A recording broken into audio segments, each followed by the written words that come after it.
নমস্কার বন্ধুরা, আরও একটি নতুন ব্লগে সবাইকে স্বাগত জানাই। আশা করছি সবাই খুব ভালো আছো, সেই সঙ্গে আমিও খুব ভালো আছি। আমার এই ভিডিওটি যে যেখান থেকে দেখছো না কেন তাদের প্রতি আমার রইল অনেক অনেক ভালোবাসা। আমার এই ভিডিওটি যদি দেখে থাকো আর আমার এই ভিডিওটি যদি ভালো লেগে থাকে তাহলে অবশ্যই সাবস্ক্রাইব করে দিয়ে আমার পাশে থেকো। তো আজ বিপত্তারিণী পুজো, সকাল সকাল স্নান সেরে চলে এসেছি। ঘর ঝাড় দিয়ে মোছামুছিও কমপ্লিট।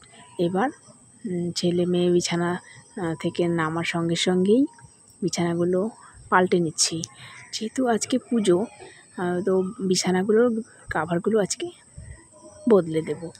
আর এদিকে স্নানও শেষ হয়ে গেছে। এরপরে একটু ঘরটা কোনো মতনই গুছিয়ে রেখে তারপর চলে যাব পুজোর আয়োজন করতে। ওইদিকে পুজোর আয়োজন শুধু আমি একা করব না, আমার ননদরা এসেছে। আর এদিকে সকালবেলা যারা যারা উপোস থাকছে না তাদের জন্য এদিকে নিরামিষ রান্না হচ্ছে। আর এদিকে দেখো যারা রান্না করবে, যে দুজন মহিলা, তারা এখানে ওদের রান্নার জোগাড় করে নিচ্ছে।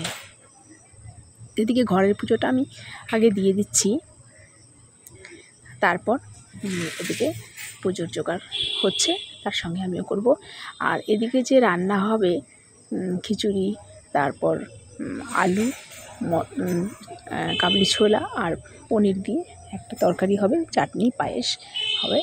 আর ওইদিকে ভোগের রান্নার জন্য আরেকজন এসেছেন, উনি ভোগের রান্না করবেন। তো সেই জন্য আগে উনুনটাকে একটু পুজো দিয়ে নিচ্ছি, আর তার সঙ্গে দিয়ে দেব ভুজি। এখানে পুজো দিয়ে শুরু করব, তারপর ওনারা রান্না শুরু করবেন।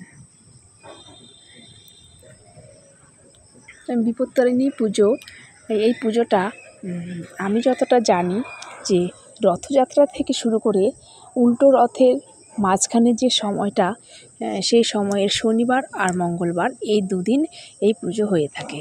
তো অনেকে গত মঙ্গলবার করেছে, আমরা শনিবার এই পুজোটা করব। তো এদিকে একটা ভুজি দিয়ে দিচ্ছি, এখানে চাল, কিছু পয়সা, সবজি, এগুলো দিয়ে দিতে হয়। ওনারা রান্না করবে, রান্নার শেষে এগুলো ওনারা নিয়ে যাবে। এদিকে সমস্ত মশলাপাতি সমস্ত রেডি করে নিয়েছে, একে একে ওরা এগুলো এখানে কোনটা কি লাগে সেটা ব্যবহার করবে। আর এদিকে পুজোর দিন আলতা পরে নিচ্ছি, যারা যারা উপোস রয়েছে তারা আলতা পরে নেবে।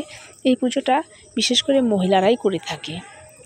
মা বিপত্তারিণী দুর্গার 108টি যে রূপ রয়েছে তার মধ্যে বিপত্তারিণী হচ্ছে আরেকটি রূপ, মা দুর্গারই রূপ, মা দুর্গাই বলা যেতে পারে। দুর্গা পূজার মধ্যে যে সমস্ত জিনিসগুলো দরকার হয় এই পুজোতেও দেখছি অনেকটাই লাগে। সেই জন্য পুজোতে বিশেষত্ব যেটা রয়েছে যে 13টা পান, 13টা সুপুরি, 13 রকমের ফল, মানে 13 যে জিনিসটা, সেই জিনিসটা এখানে লাগে। একটা সুতোতে 13টা গিঁট দিয়ে সেটা মা বিপত্তারিণীর রক্ষা কবচ হিসেবে পড়া হয়। এখানে 13 রকম মিষ্টি রয়েছে, আর এখানে নৈবেদ্য দেওয়া হয়েছে, এখানেও 13টা ভাগ করে দেওয়া হয়েছে, আর 13 রকমের ফল এখানে কেটে দেওয়া হয়েছে।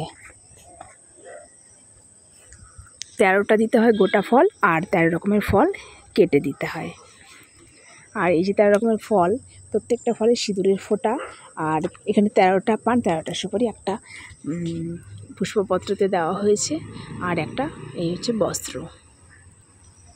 তো মা বিপত্তারিণীকে এখনও আনা হয়নি, তো ঢাকি আসবে, তো ঢাকি আসলে তারপর আমরা মূর্তি আনতে যাব।